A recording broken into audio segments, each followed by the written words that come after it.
രാജ്യത്തെ ആൾതാമസമില്ലാത്ത ദ്വീപുകളിൽ വീടുകൾ വാങ്ങി താമസിക്കാൻ ആഗ്രഹിക്കുന്നവർക്ക് 69,650 പൗണ്ടിന്, അതായത് ഏകദേശം 70 ലക്ഷം രൂപ തുല്യമായ തുക ഗ്രാന്റായി നൽകാൻ ഐറിഷ് സർക്കാർ പദ്ധതി. വേക്കന്റ് പ്രോപ്പർട്ടി റീഫർബിഷ്മെന്റ് ഗ്രാന്റ് എന്നറിയപ്പെടുന്ന ഈ ധനസഹായം രാജ്യത്തെ ചില ദ്വീപുകളിൽ ആളൊഴിഞ്ഞതോ ഉപേക്ഷിക്കപ്പെട്ടതോ ആയ വീടുകൾ വാങ്ങുന്നവർക്കാണ് ലഭിക്കുക.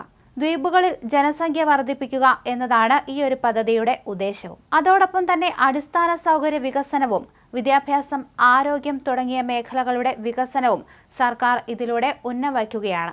എന്നാൽ ഈ വൻ ധനസഹായം 2007 ശേഷം പണികഴിപ്പിച്ച വീടുകൾ വാങ്ങുന്നവർക്ക് മാത്രമേ ലഭിക്കുകയുള്ളൂ. മാത്രമല്ല, ആ വീട് കഴിഞ്ഞ 2 വർഷക്കാലമായെങ്കിലും ഒഴിഞ്ഞു കിടക്കുന്നതുമായിരിക്കണം.